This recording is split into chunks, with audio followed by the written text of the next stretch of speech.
et bienvenue à tous. À la une de ce journal, le spectre de la crise anglophone plane sur la rentrée scolaire 2017-2018. Le climat d'insécurité qui prévaut depuis 2 ans déjà dans les régions du nord-ouest et du sud-ouest Cameroun pourrait perturber le démarrage effectif des cours le 3 septembre prochain. C'est du moins ce qui se dégage de la réunion préparatoire tenue ce jour à Yaoundé et présidée par le ministre des Enseignements secondaires.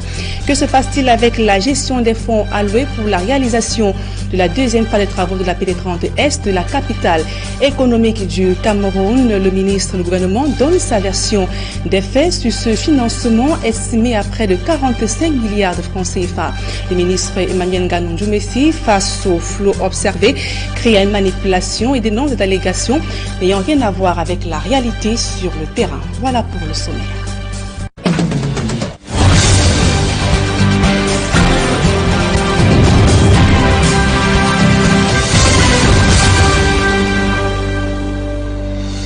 Mesdames, Messieurs, une fois encore, bonsoir et bienvenue aux 20h. Construction des logements sociaux à Bafoussam dans la région de l'Ouest Cameroun. Des employés sont en grève.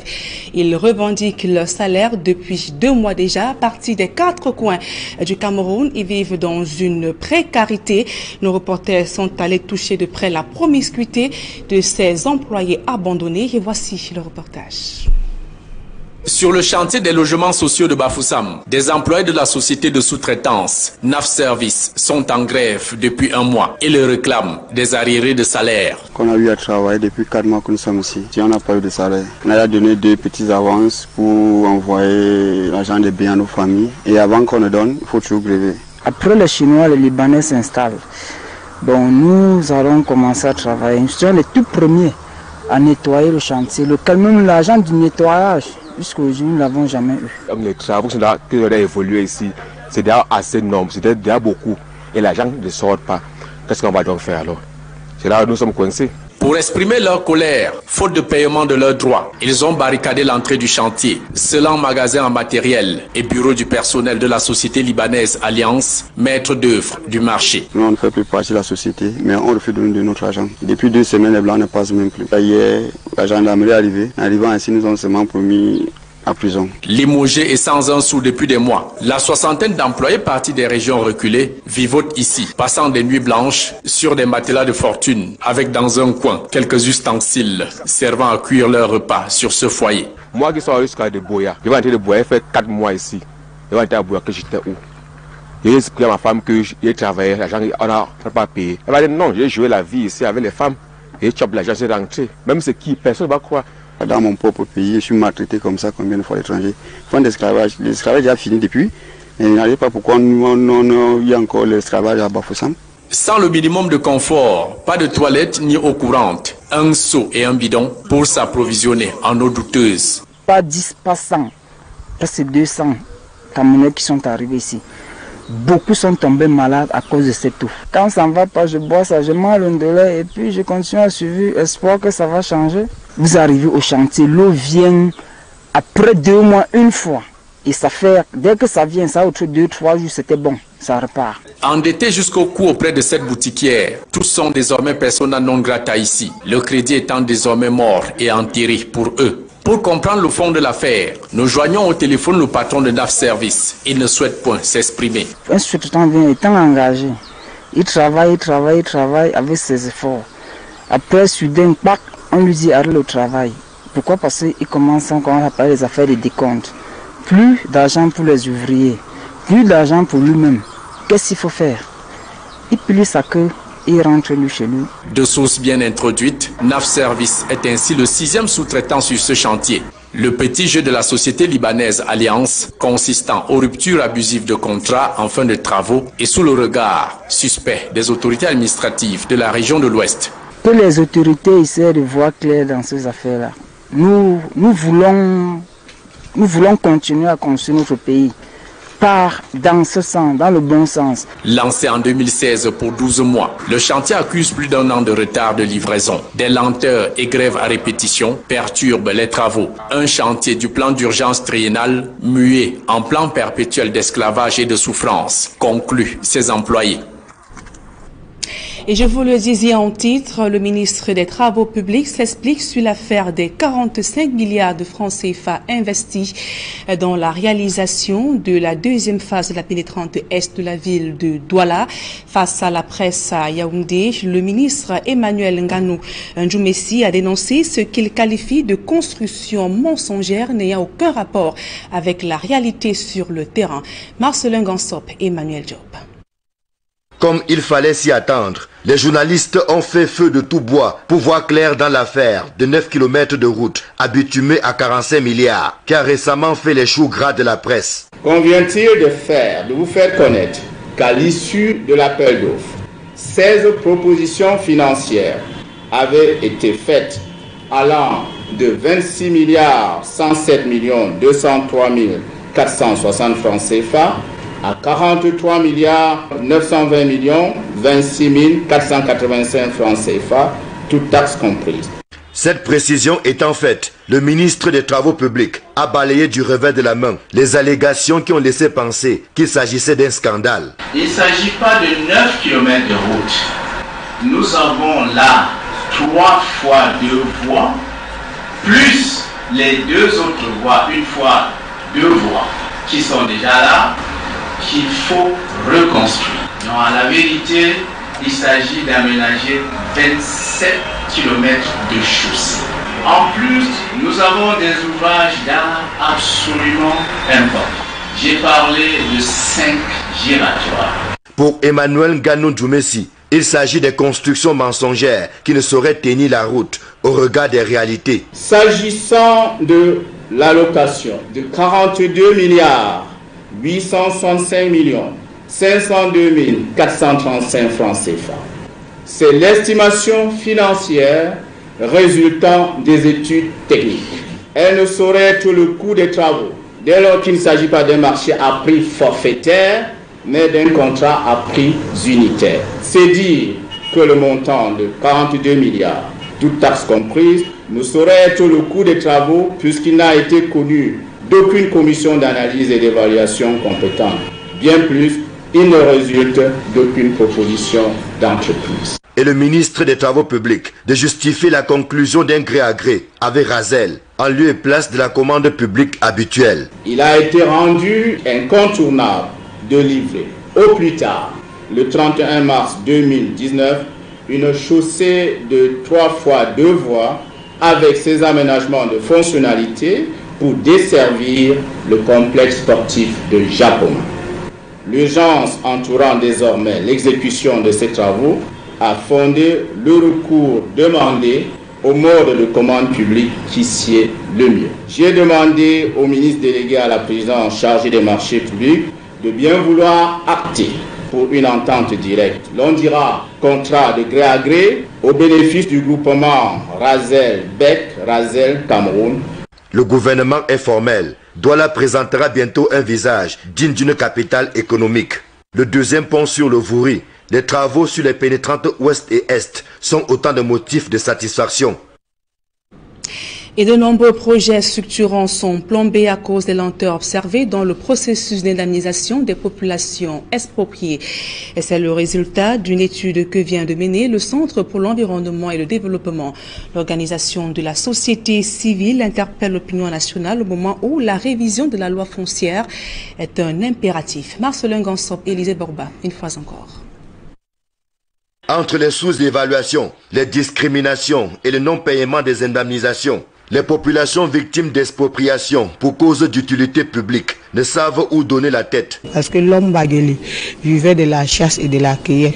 Maintenant, nous sommes envahis, nous sommes au milieu même de ces grandes plantations. Nous ne sommes pas libres, nous sommes comme si nous sommes les prisonniers chez nous. On a essayé de dire que nous volons les cases de santé, les maisons, ainsi de suite, les puits d'eau jusqu'à aujourd'hui. Rien n'a jamais été résolu. Je peux dire que la situation part déjà depuis 20 ans et poussière aujourd'hui.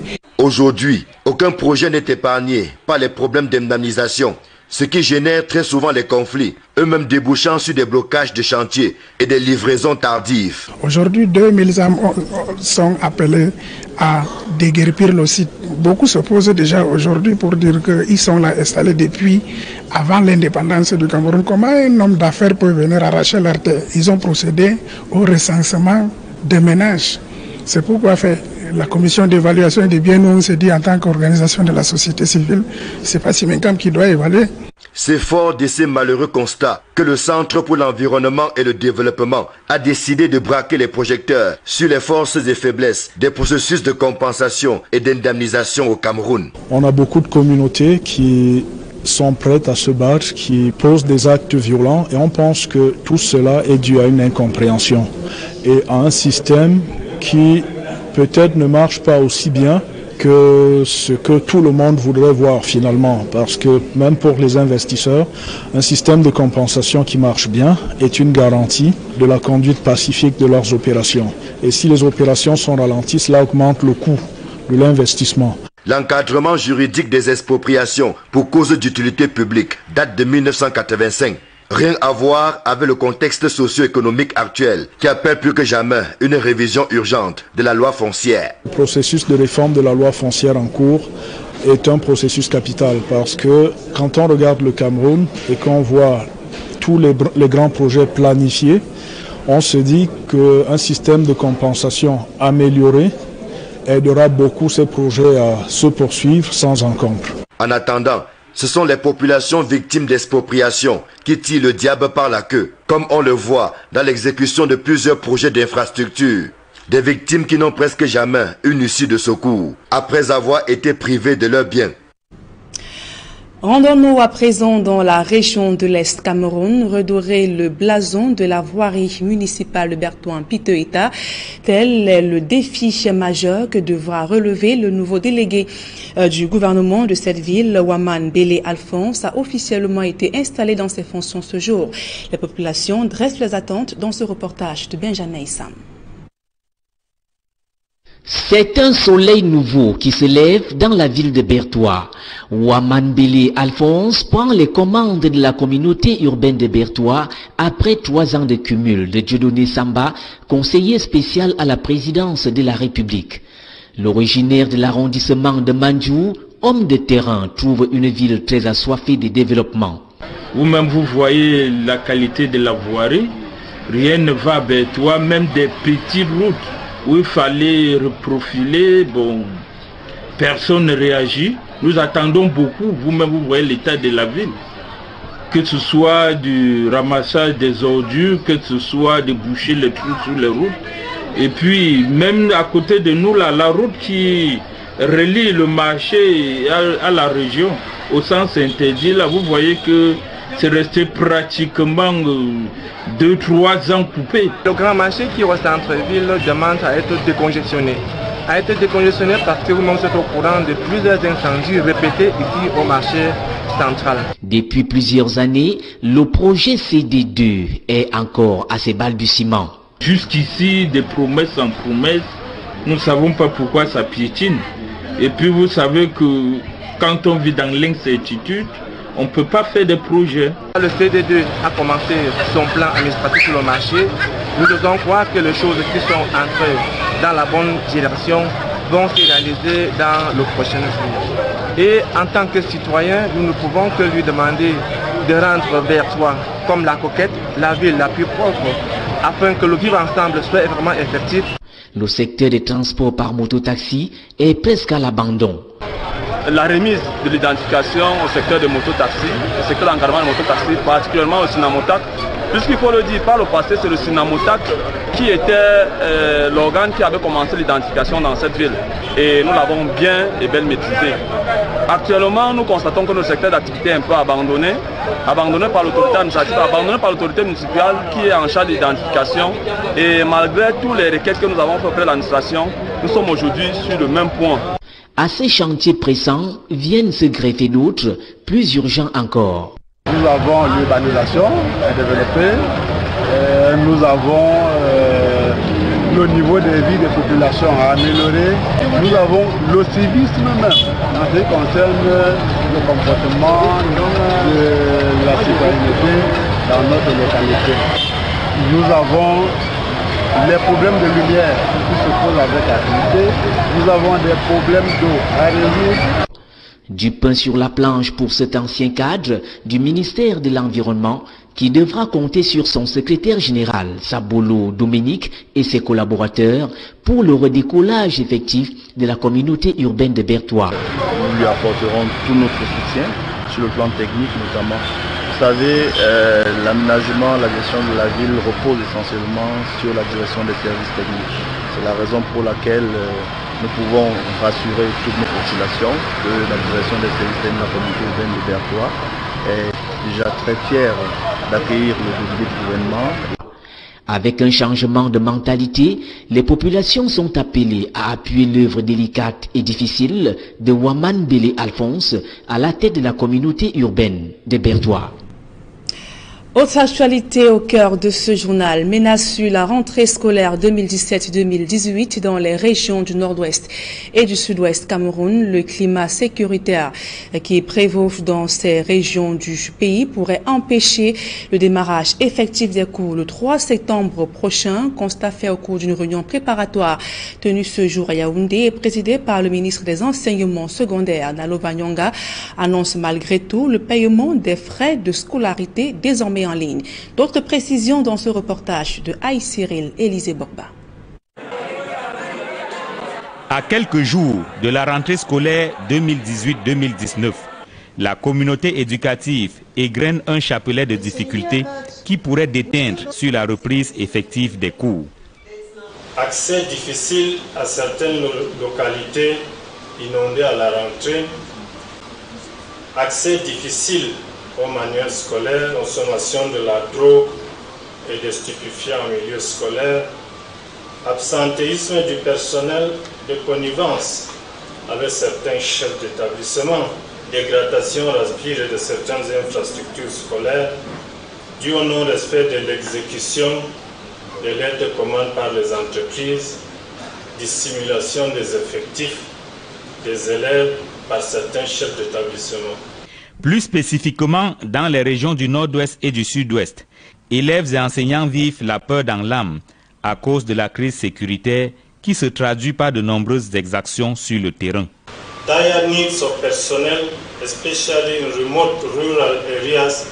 Découragement des personnels, notamment ceux affectés dans les coins reculés.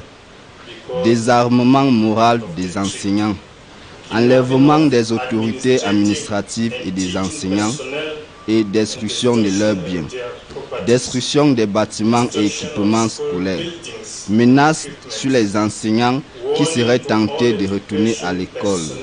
Mesures de sécurité inadéquates. Réunis autour du ministre des Enseignements secondaires à Yaoundé, la communauté éducative scrute la prochaine rentrée scolaire.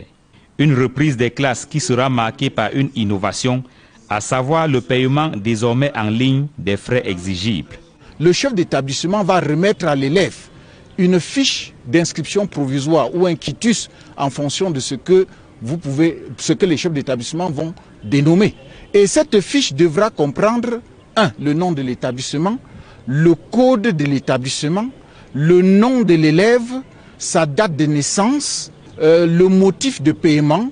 Dès que le paiement est effectué, il y a deux possibilités. Parce que si c'est chez des opérateurs uniquement de téléphonie mobile, il va se générer au niveau de la plateforme et au niveau du téléphone même de l'intendant ou du chef d'établissement, un lien qui permet à ce dernier de matérialiser le recouvrement de la recette de l'État en délivrant une quittance. Donc à ce niveau-là, l'élève qui a payé, c'est qu'il a payé et tout se passe bien. Que dire alors de l'APE et des autres frais généralement demandés aux élèves pendant l'inscription? Les mémorandas qui ont été signés par le ministre des Enseignements secondaires ont spécifié les types de frais qui sont concernés. Il s'agit des frais d'examen et des contributions exigibles.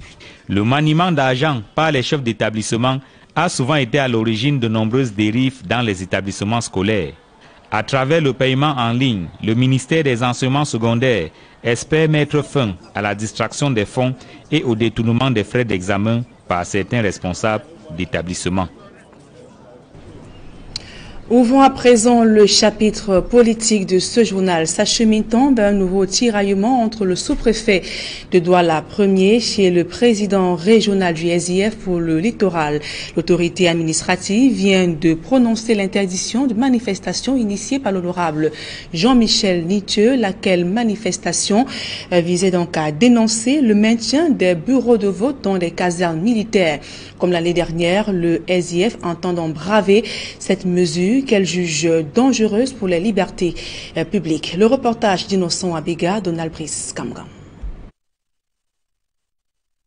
Le document publié par le sous-préfet de l'arrondissement de Douala Ier relève tout d'abord le contexte actuel. Celui-ci ne se prête pas à une manifestation de rue susceptible en tout état de cause, écrit l'autorité, de porter atteinte à l'ordre public. Une position que Jean-Michel Nitieux dit ne pas comprendre. Le président régional du Social Democratic Front pour le littoral regrette une démarche répressive et révèle que les préparatifs de la manifestation se poursuivent. Une manifestation du SDF trouble l'ordre public plus qu'une autre manifestation. Pourquoi les manifestations du RDPC et d'autres partis qui sont en train d'organiser des meetings un peu partout ne trouvent pas l'ordre public. Donc nous continuons à préparer notre manifestation comme si de rien n'était, quoi. Donc il n'y a pas de problème à ce niveau. Le sous-préfet de l'arrondissement de Douala Ier admet dans l'arrêté d'interdiction du meeting et de la marche de la branche régionale du SIF que toute démarche de contestation de la loi est légitime, avant d'ajouter qu'elle se fait devant les instances compétentes et non dans la rue. Mais pour le SIF, une marche et un meeting sont plus efficaces dans le contexte actuel. Nous n'avons aucun problème pour saisir la loi, mais pour le cas d'espèce, je crois que la meilleure façon de nous faire entendre, c'est de manifester. C'est de une manifestation, encore une fois, qui est prévue, qui est disons, qui est prévue dans notre constitution, dans le préambule de notre constitution, ne devrait pas causer tant de frayeur à l'autorité administrative. Le patron du Social Democratic Front dans le littoral annonce pour le 15 septembre prochain un meeting suivi du marche de son parti dans les artères de la ville de Douala pour dénoncer le maintien par Elections Cameroun des bureaux de vote dans les casernes militaires et les chefferies traditionnelles. Le Social Democratic Front dénonce ce qu'il appelle des actes récidivistes de violation des libertés individuelles de Jean-Marie Tchakui. En rappel, c'est l'actuel sous-préfet de Douala Ier, à l'époque sous-préfet de Douala 5e, qui interdisait, en octobre 2017, une marche du Social Democratic Front pour le littoral, prévue pour dénoncer la gestion jugée approximative de la crise anglophone.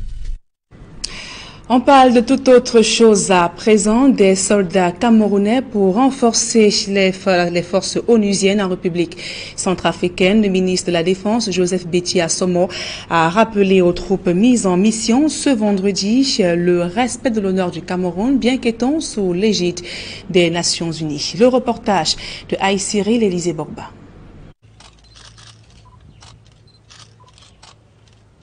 Le drapeau national remis aux soldats du 5e contingent camerounais de la mission multidimensionnelle intégrée des Nations Unies en Centrafrique, MINUSCA. Après des mois de formation à Douala, les soldats camerounais prennent la route de la République centrafricaine pour une opération de maintien de la paix dans ce pays dévasté par la guerre. Au départ du Cameroun, le ministre délégué à la présidence de la République chargé de la défense donne les dernières instructions. Le respect des règles du droit international, des droits de l'homme en général et de manière particulière sur les règles d'engagement qui vous ont été enseignées durant la formation pré-déploiement que vous venez de suivre à Douala. Le premier principe que je voudrais vous rappeler est celui du non-usage de la force, excepté pour la légitime défense et la défense du mandat de la mission. La protection des civils avec comme corollaire l'extension de la légitime défense routière. Le second principe porte sur l'impartialité, à ne pas confondre avec neutralité. Si l'opération se déroule sous l'égide des Nations Unies, les casques bleus qui vont en mission sont aussi tenus de préserver l'honneur du pays. Le ministre de la Défense rappelle que tout acte tendant à ternir l'image du Cameroun sera sévèrement puni.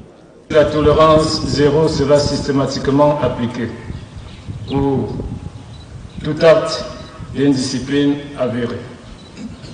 Tout cas avéré d'activité répréhensible, toute utilisation abusive des matériels mis à votre disposition, toute tentative ou abus avéré d'exploitation sexuelle. À ce sujet, je me verserai volontiers pour vous la règle bien connue en vous disant: si le corps est faible, votre esprit devra toujours demeurer fort. C'est depuis 2014 que la mission multidimensionnelle intégrée des Nations Unies a été instaurée en Centrafrique. Sur 11 200 casques bleus déjà déployés, le Cameroun compte plus de 1000 soldats.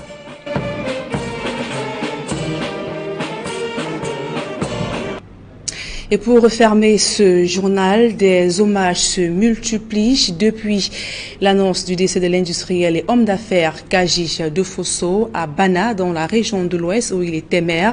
Une onde de choc a envahi les populations désemparées et elles ont du mal à réaliser qu'il s'en est allé. Andy Ngagnouf, Gladys Sidi. Bana pleure, un fils, un notable, un patriarche. Plus qu'un nom, Kaji de Fosso est un symbole à Bana où il occupait les fonctions de maire. C'est d'abord notre papa et vraiment, actuellement là, on ne sait où commencer. Parce que c'est grave pour nous, tellement grave. Vraiment, on est dépassé.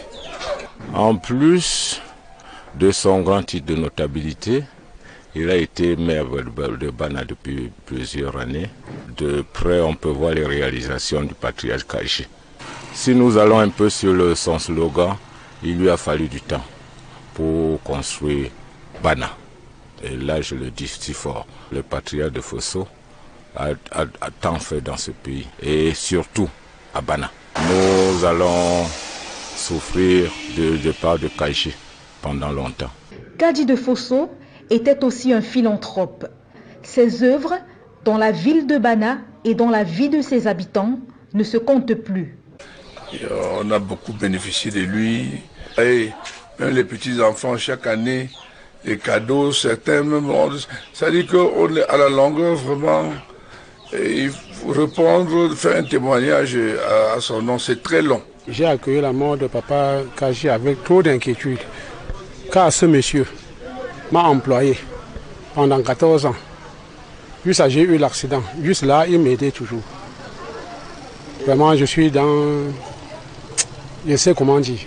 Mon travail a fait à ce qu'il m'a pris comme son ami. J'ai eu ma maison à Douala par lui, j'ai eu ma maison ici à Bana par lui, j'ai eu 2 femmes, j'ai eu des enfants.